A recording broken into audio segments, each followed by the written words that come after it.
30 Minutes of Faith, and we're very happy to have Father Michael Kiernan with us from the Sacramento Diocese and other places. Thank you for joining us. A joy to be with you, John, and looking forward to sharing a little time.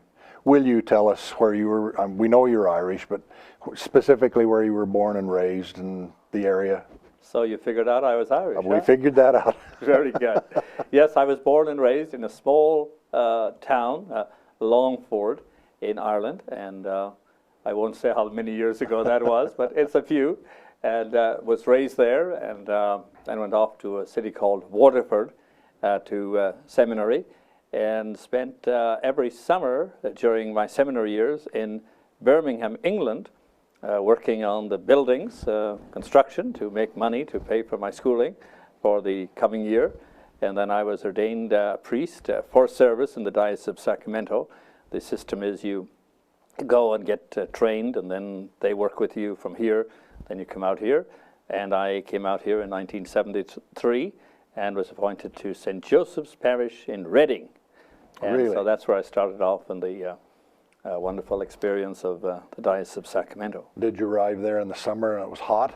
I did, and actually the first, I was picked up at the airport by Monsignor Higgins, and he took me out to the bishop's house, and I stayed over there 2 nights, and then headed on to Reading. And a couple of days later, the pastor took me over to Mercy Hospital there, and as you say, very hot. And he met a priest friend of his as we were going into the hospital, and they started talking about everything, and I didn't know anything, and it got hotter and hotter, and I had a heavy black suit that I had brought from Ireland, and I thought I would die. But on the other end, with the Monsignor there, you just don't say anything. And eventually, they even found the heat, and they decided to get into the cool. So that was my experience of Reading. Is Waterford the Waterford Crystal? Waterford Crystal, the great Waterford glass factory, was just about a mile or so from where our seminary was, and we would go over there once in a while and see how the glass was made. And all that came back to me when I was in the Holy Land recently, when we went out in Bethlehem, and we saw how glass is made there, about 20 miles from Bethlehem, by our Muslim friends. And so we got a demonstration there also of glass making, and amazing how they can take this piece of clay and turn it into a beautiful cup or whatever the vessel is. So it's beautiful. How old were you when you decided you wanted to be a priest? Well, I think it was something that was sort of in my system almost all the time in grade school and then in high school. I went to a school which was sort of had a reputation as being a place that produced priests, a high school. It was a day school, so I never had to go to any place, only a day school. And so I studied there, and I think I studied there, yeah. And so thought about that, and then when at 18 it was time to decide to go on to college or what, and so I made the decision to give it a try, and never had any pressure from my family or anything like that. Sometimes people joke about Irish priests being it's their mothers that have the vocation, not them. But in this case, my father and mother were very happy, and my family, but it was my choice. And then I spent 6 years studying in the seminary, 4 years studying theology, and the first 2 years studying philosophy, and working in tandem with the diocese here. You have to make a decision in the first year what diocese you're going to go to. You could stay in Ireland, go to England or United States, or indeed any part of the world. Some even went to parts of the world which were not English-speaking. But somehow, by God's grace, I choose Sacramento. No particular reason for doing so, but hopefully God was leading me in that direction. And now it won't be long until I'll be 40 years in this ministry in this place. And of course, this is home now, much more so than Ireland. Well, you've richly blessed Greater Sacramento. Most everybody knows who you are, and that's been a good thing. Are either of your parents still alive? No, my father lived to a great age of 87. He died about 10 years ago. My mother, unfortunately, died a year after I was ordained. She had got serious strokes, and she had gone down fairly fast. So that was a big loss early, and then my father and I. Actually, my father was probably one of my best friends, and when I would go back there to visit we would still do all the things on the farm that we did before, and then my sister lived a little distance from there, and we would have meals with her, and she's actually probably my closest friend is my younger sister, 2 years younger than me, and when I go back there, I stay with her, and I have also a brother and a sister in another part of Ireland, and visit with them, but generally I'm really at home when I'm with my young sister. Do you resemble your father physically? Yeah, I think he was extremely good-looking man, yeah. There you have it. That's all we were looking for. Good answer. Brothers and sisters healthy and everybody doing okay these days? Yeah.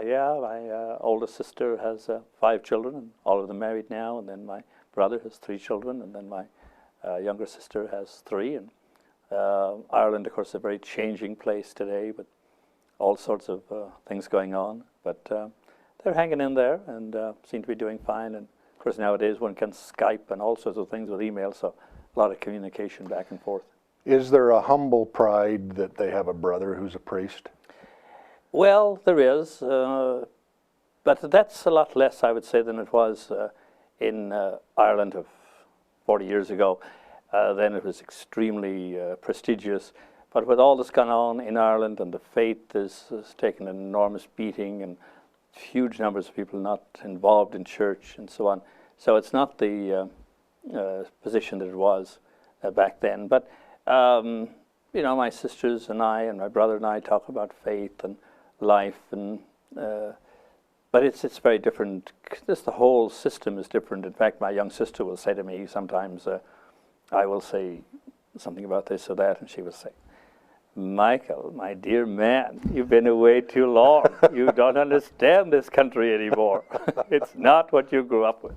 So the wealth, and now, of course, the challenges that they're facing with the economy and drugs and divorces. I didn't even think about it way back then, but now it's, in fact, I see many single-parent homes and all the challenges that society faces in regard to faith and belief, they face them there. So it's a very different country, and it would be a very difficult place to be in ministry. I find here there's an enormous openness to ministry, and not only in, of course, our Catholic churches, but as you know well, with the interfaith groups and all the different faiths and communities. So I always tell them that what happens in the United States sort of comes to them 5 or 10 years later, and I tell them that there is challenges for sure in the United States with faith and with many things, but that there's an enormously dedicated group of people in all sorts of churches and synagogues and mosques, and that, as Pope Benedict would say, the truth, people will still need that, and they're maybe a little bit newfangled and excited of their prosperity and all the things they've been able to do back there, but in the final analysis, there are no atheists in the trenches, as they say, so they'll come to their a realization of the need for God, I think, again. Do you get back to Ireland every once in a while? Well, not as much as I could, I suppose, but actually I'm so at home here, and so many things that I'm involved in, and thank God I'm the type of person that, for me, work is pleasure, and whether it's doing this show or Mass or meetings or the various things that you and I are involved in, it's not a chore, it's a joy, and so I would miss being away from these events if I was gone too long. How long after you came to Sacramento did you feel that interfaith importance? Well, I had a few connections. I remember one event where there was this woman of a particular faith who was getting married, and she said her mother would not set foot in any church belonging to the devil, and certainly not the Catholic Church, which was one of his preferable places. And so I talked to my old pastor, and who was long since dead. He was an old Irishman as well, and he said, Well, he said, God is everywhere. Where are you having the reception? He said, normally we want to have our weddings in the Catholic Church. But he said, a girl should have her mother present at her wedding if at all possible. And so he said, make it happen. He said, do what's right for this girl, and so on. And so that was a good experience of reaching out and making things happen. And we did actually have the wedding. And I was in Reading about 2 years ago, minding my own business, coming out of the Red Lion Hotel, and this guy comes in and he said, I was dressed casually, and he still recognized me, and he said, are you Father Kiernan? And I said, yeah. Now what? And so he said, you did my wedding. And then he told me about it. I had forgotten the circumstances, and then his wife came out and their children, and all these years later they have these children and this beautiful wedding. And I must say that I've done weddings in all sorts of settings that maybe were more prosperous looking than that one, but they didn't last and so on. And here was a good example that people of all faiths can do great things. And so the mother came, and we had a grand day, and she was comfortable so long as it wasn't in a particular church.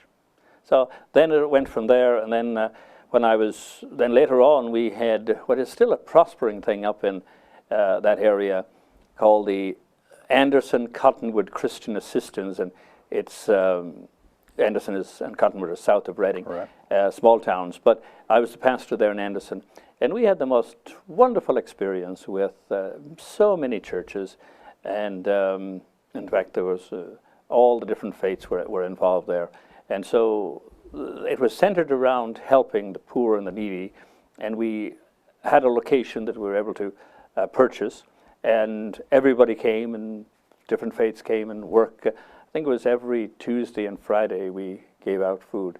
It was just an enormous experience. And then, of course, because of the relationships, the faith aspect became more, and the respect and the understanding, and then we would have various events.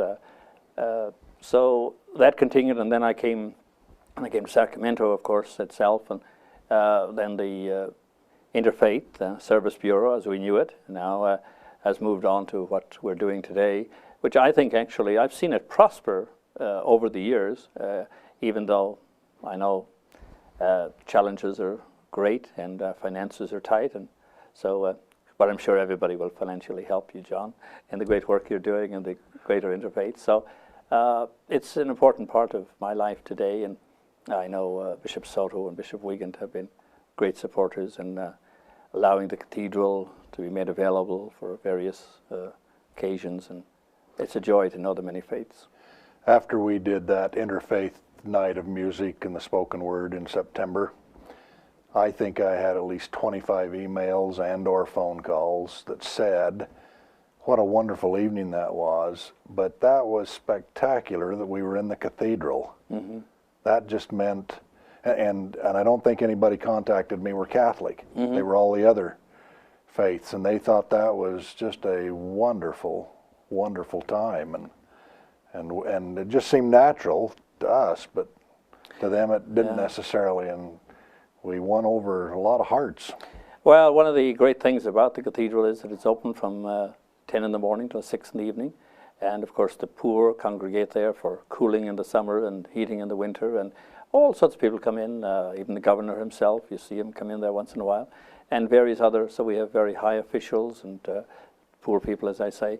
But people can go in there, and if anybody is listening to our show today, if you're walking past there, walk in, sit down, meditate, look up at the art and so on, and just feel at home, and whatever your faith persuasion is, then have some experience, just even if it's only getting away from the rat race for 2 minutes and sitting down and resting your weary legs. The restoration of the cathedral is just borderline spectacular, I think. It's a beautiful, beautiful house of worship. Well, I know, certainly every time I go in there, I think of Bishop Wiegand and the effort that was made there, and people are grateful, and the cathedral in many ways belongs to the city, not just to Catholics, but to all people of interest. Now, you have an administrative or management role with the cathedral, do you not? Yeah, I'm the rector of the cathedral, so I'm supposed to know what's going on, and sometimes I do. And so my responsibility is to oversee things in the name of the bishop. Technically, the bishop is the pastor of the cathedral, and it's his church. All the churches, of course, are his church in a way, but in a special way, the cathedral belongs to the bishop, and so his chair is there, and so it's from there that we have what we call the ex cathedra teaching, the teaching from the chair, where the bishop is seen as the symbol of unity and proper teaching in the diocese. But I take his place in the normal run-of-the-mill things, and then on the great occasions like Christmas and Easter and other important events, he would be the one celebrating the Mass. But the regular Sundays, if he's not available, myself and other priests would celebrate the Mass. Do you still enjoy presiding over Mass? Yeah, Masses is a wonderful experience because it is. And it's different every time, and the congregation, not to mention the music, not to mention the readings or the different ones. And even on Sunday when the readings are the same, whether you do 2 Masses or 5 Masses, but they still a great event and different people. And what delights me is when I see the people walking into the cathedral, and whether I'm on the Mass or not on the Mass, I try to greet them as they come. And there's old people having a hard time making it up the steps, and there's young people bouncing up the steps. And then I think of all the people coming from the variety of circumstances in their lives. So the cathedral is beautiful, but of course the church is truly the people, not the buildings. Of course. And so it's God's holy people coming together as family of God. So every Mass for me, we're only allowed to say 3 Masses on a given day and 4 in an emergency. But if I could say 5 or 6, I would, depending on the situation, because it's easy, and the joy of praising God and being with God in a special way, always with God, but in the Mass in a special way. Is the Sacramento Diocese doing reasonably well? Yeah, it's doing pretty good, like everybody else, of course, with the economic challenges we face. We've had cutbacks in some ways, though thank God the cathedral people have been very generous. And obviously the church has many issues to deal with, and the whole clergy situation has been difficult for us, and these embarrassments keep coming up. But human nature being what it is, I'm sure that the percentages, there'll always be sin and failing, but we are now determined to make sure that this is dealt with as completely and totally, and quickly, I might add, as possible. So there are challenges, but Bishop Soto is a strong leader and a gentleman, but also very firm on doing things as best he can to please Christ. Well, and it seems to me the Catholic Church is the long pole in the tent of religions in Greater Sacramento. There's, I have many Catholic friends. I work with Catholic people. They're thrilled and pleased and honored to be Catholic. Yeah, and it's, as James Joyce said, Catholic, here comes everyone.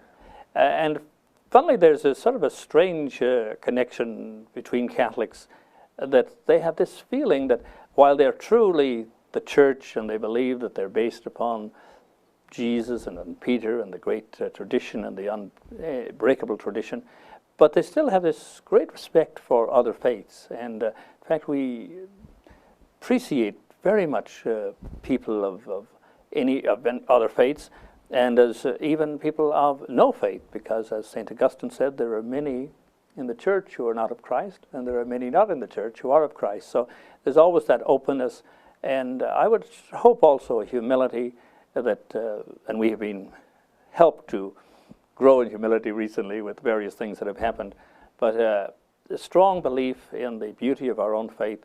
But I believe that doesn't oppose dialogue, that I can strongly believe what I believe, but I can still have great respect for the faith of someone else and rejoice actually in his or her belief as well, while maintaining my own position. And in fact, that's a big point, I think, of Pope Benedict's, and it's something that I try to put into practice, that I can respect what other faiths are, but they should be well able to freely say what they believe and act on it. I should, and then God will take it from there. And if you're meant to be this or that or the other, then in God's own time, God will sort it all out. Work that out. That's very well said. Have you been in the Sistine Chapel? I have. What an experience. My wife and I were there a couple of years ago, and it was filled. You know, there were a lot of people. And a priest would come up to the side door every now and again and just go, shh. And everybody would get real quiet for about 10 seconds. Then everybody's, well, look at this and look at that. 2 or 3 minutes go by, he'd open there, shh. Everybody would quiet down. That was a... Nice work if you can get it. Yeah. That was a fun experience. I mean, by fun, I mean, that was enriching, and you could see that everybody was being affected in a different way by something different. Of course, everybody appreciated the finger of God, but that represented a lot to a lot of people in a lot of different ways, and that was a really fun experience. I mean, we came out of there and said, wow, that was delightful. That was really delightful. Well, one hopes that happens, and whenever one goes, Bishop Wiegand and I had the blessed opportunity to be in Jerusalem earlier this year, and to be at the Western Wall, the Wailing Wall, the various places that one goes, and the Al-Aqsa Mosque. I mean, to be in places that are holy and esteemed by people and that have a long tradition, and that thousands of people have come through. In fact, the whole goal of faith should be to enrich our lives and to give us some sort of, all these experiences should give us some insight into the divine, something to lift us beyond the mundane, which is easy to get caught up in our rat race society. So when you go into the Sistine Chapel or many other places, the great cathedrals of Europe or many other great facilities around the world of various faiths, the hope is that one is uplifted, enriched, and given a vision of something greater than just the normal. Going back to your boyhood or your adolescence even, was there a priest who you just sort of said, one of these days I'd like to grow up and be the kind of man he is? Well, there was a Father McGee, actually. I'm not sure I would go that far, but he was a delightful man, and actually he, probably more than anybody else, gave me the confidence to speak and to be comfortable either in an environment like this or with people or preaching. He just was a very kind and encouraging man. Unfortunately, he died of a heart attack, but a month after I left Ireland. So but he had been a great influence in my life, and a great historian and great geographer. And as he talked about the different places in geography classes around the world, he spoke about them with great love and appreciation for all the peoples. I always remember him talking about Valparaiso.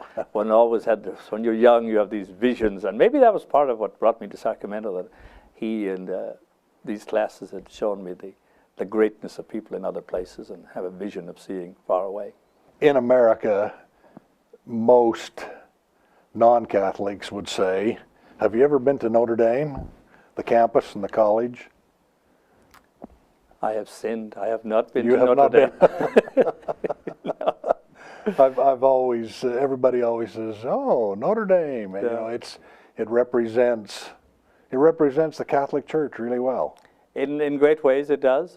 I've been to some of the great cathedrals, and most of the great cathedrals in the country, east and west and in the south, but haven't got to Notre Dame. I almost was there a couple of times, and God willing, I will repent of my sin and we'll take care of this matter. Now let's go back to Ireland for a second. Did you ever play golf as a boy? No, I never played golf. I played soccer. I played a little bit of rugby. I played Irish football, played handball, and tried a little bit at the Irish game of hurling, but mostly Irish football and soccer were my boyhood interests, One night... Basketball, One night 10 years ago, so my wife and I were in a pub in Wales, and a group of soccer players just came rushing in. And they were dirty and everything. And they were thrilled because they had beat the Irish that day. Some team from, somewhere. And I said to the waiter, why is this such a big deal? And she said, well, they haven't beat the Irish in about 30 years. Yes. So they had won their soccer game, and they were really, really pleased. And we got a pretty good laugh out of that. Wonderful what people experience with sports and with music and so on. I often think of that without those things, we'd probably all go insane. And the excitement that people get about their little local team, it could be maybe a small community, but you think they had won the World Series. Exactly. And the community gathers around them, and maybe it's just the juvenile team or the minor team, and they're no big deal in the eyes of the world, but for them, this is a glorious time. And it's great that people have those experiences. Do you have hobbies? Well, as I say, for better or worse, my work is extremely satisfying to me.